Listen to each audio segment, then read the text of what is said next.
Welcome back to Aliyah Yomi. Today we're going to be learning Behar Chamishi, the fifth Aliyah in Parshas Behar. The topic of our Aliyah is the house in the city. It is 10 Psukim non-running from Perek Chafei Pasuk Chavtes to Lamed Ches. Let's take a look at an overview and then we'll take some points to ponder. The first thing which is fascinating about this Aliyah is it talks about what's called Beis Moshav Ir Chama. This refers to an apartment or a house in a walled city. So this is going to operate differently to the field that we saw in the last Aliyah. When it comes to the field in the last Aliyah, if a person sells a field, the person who sold it will be able to redeem it, or their family members will redeem it at any point later on to return it to the ancestral land. However, and if they don't, then it'll go back at the Yovel. When it comes to a house or a apartment in a walled city, they have 2 years to redeem it, but if not, if the redemption is not made within the first 2 years, then it actually now is established by the seller and cannot be redeemed. Then it will be there forever for generations. Yovel will not be able to reset the sale. So this is a permanent sale if we'll call the 2-year window is not used. Similarly, Botei Chatzerim. But the Botei HaChatzerim, these are the courtyards, actually considered like fields and not like houses in the walled city as well. We're told another interesting halacha, and that is that the Arei HaLeviim, the cities of the Levites, there they will always have Geulas Olam Tiyal HaLeviim. The Leviim will always be able to redeem back their houses and properties in their cities as well. And finally, the Aliyah concludes with a small paragraph about a person who becomes impoverished. You're supposed to strengthen them. The ger to a toshav, even if they are a ger toshav, a person who's a resident in Israel, you are not allowed to use them with usury. You're not allowed to use interest. Don't exploit their condition. You should fear HaKadosh Baruch Hu, and HaKadosh Baruch Hu reminds us that that's why He took us out of the land of Egypt. A lot of interesting points over here. Why are houses in walled cities different? Why is it that when I sell a field, there is always the possibility of redemption, and if not, at the Yovel cycle, it will reset the property ownership. Why, when it comes to the houses in walled cities, is it different? Rabbi Soloveitchik points out a really beautiful observation. That is, there's what's called in our Aliyah a kri uksiv, the way it is written and the way it is worded. This is to be found in Pasuk Lamed. Here's how it's worded. The Pasuk says, if a person will not redeem this apartment in the walled city for the first 2 years, then the kama bayis asher ba'ir, the house which is in the city will be established. Asher loy chama, which does not have a wall, which has a wall, latz misus, for this is going to be for posterity, like koneo, so to the one who bought it. You'll notice that the word loy is spelt one way and read a different way. Although it sounds the same, it is written loy with the lamed aleph and is read loy with the lamed vav. And says Rav Soloveitchik, that is precisely the lesson that is being learnt here. Many times in life, we like to have safety nets. We like to have walls which we think will protect us in life. We like to think that we're going to make the secure decision. As an example, in Megillas Rus, we hear about Elimelech. He has lots of money. He sees a famine coming. He wants to protect his money. He thinks that his security is going away and getting a vacation village place in Moab, where there is no famine, because he does not want the impoverished people to come knocking at his door and to compromise his retirement plan. And that is his wall and his net. But ultimately it doesn't work. There's another person who stays behind, a person who also has money, but does not want to create the wall of protection for himself, says Rav Soloveitchik, and that is Boaz. And ultimately Boaz is the winner. Boaz is the one who continues the legacy of the family of Elimelech. Says Rav Soloveitchik, that's precisely what's happening over here as Jews. We have to realize that in the house, when is the house going to be safe? Asher loy chama, when it doesn't have a wall, even though it looks like we have a wall. Meaning to say, the Lamed Aleph is loy, it is not a wall, but really it is a wall. When it's perhaps in our most vulnerable moments, when we realize that we really are protected by Hashem, it's not because of our own ingenuity, our own financial modeling, our own insurance nets, it's not because of that we're safe. Asher loy chama, when there's no wall, when there's no safety, when we're doing what HaKadosh Baruch Hu wants, that is when we actually have the protection that we need as well.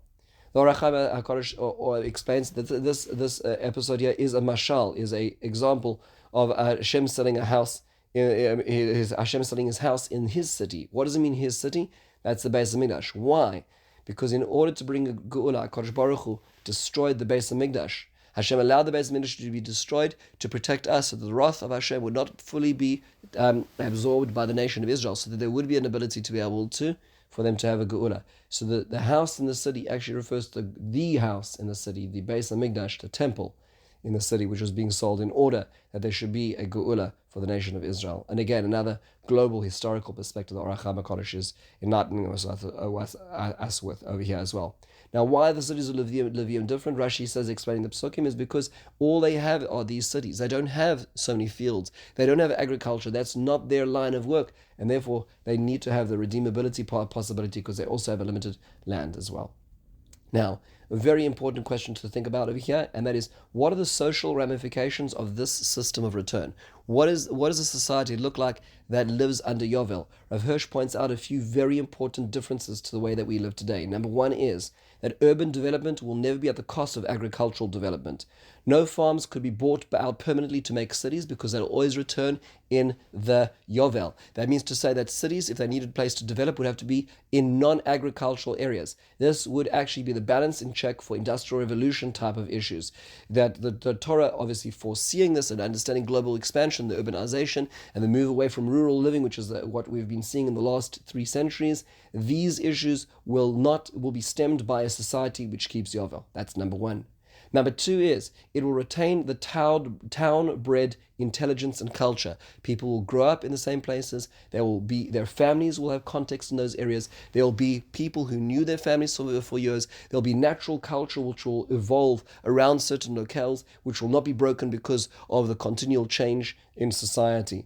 Areas will not dramatically change over time, and ancestral connections and character will remain in the neighborhood which people grow up in. A much healthier system than the transient system that we live in today. And number three is, this will also prevent the evolution of mega real estate moguls who make their vast fortune off the backs of those who are living hand to mouth in the apartments that they're paying off. The society will never exist because there's a reset button every 50 years. So it would be impossible for a person to build up a real estate empire in such a situation as well. These are the social ramifications. Only there are obviously more of a society governed by Yovel. It's worthwhile thinking which society is better off. A society with unregulated capitalism in the West, or a society governed with some sort of religious ramification or regulation, which is the Yovel, the Jubilee year.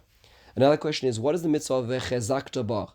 At the end of the aliyah of making this person strong, who is in a situation of need? Rashi explains that this means to say, help this person before they reach rock bottom. He gives an example. Let's say a donkey is carrying a heavy load of grain. The grain starts slipping off. It will take one person to push the slipping of grain back onto the top of the saddle and to strap it on. But if a person doesn't catch it then, and it all falls up, it's going to take many people to take it off the ground and put it back onto the donkey. Make sure to catch the person before they reach their financial nadir, the lowest. Now, who does this apply to? Who do we have to look after financially to ensure that they do not reach these situations? Rashi points out, based on the Torah, that even a ger toshav. Who is a ger toshav? That's a person who is a non-Jewish resident of the land of Israel, but has agreed to live with monotheism and rejects paganism, even though they are not keeping the Torah and the mitzvahs. Judaism is a unique system in that, unlike Christianity and Islam, which are very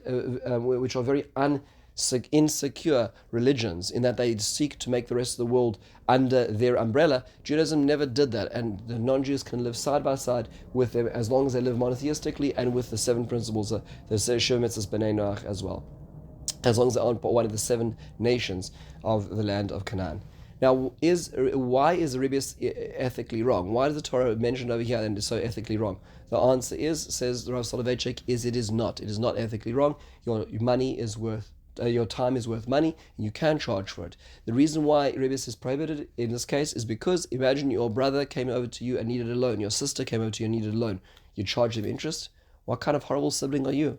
And the realization over here is that every Jew is a brother and sister of you. Every Jew is part of your family. How could you charge them interest? So therefore, the Jew is the exception to the rule of Rebius. It is not unethical. It is specifically because the realization of the intimate nature of the Jewish family that Rebius is disallowed in that context, in the family context, which is why that ribis appears not in the halachas of chosh mishpat, which is social law governing financial arrangements, but it is found in the Shulchan Aruch in Yoredeh, which is more of the ritual part of the Shulchan Aruch, to emphasize this particular point, that ribis itself is actually ethical, but not ethical when it comes to family. The question just is, how big is that family? With this, we conclude the fifth aliyah in Parshas Behar. In the meantime, have a wonderful meeting.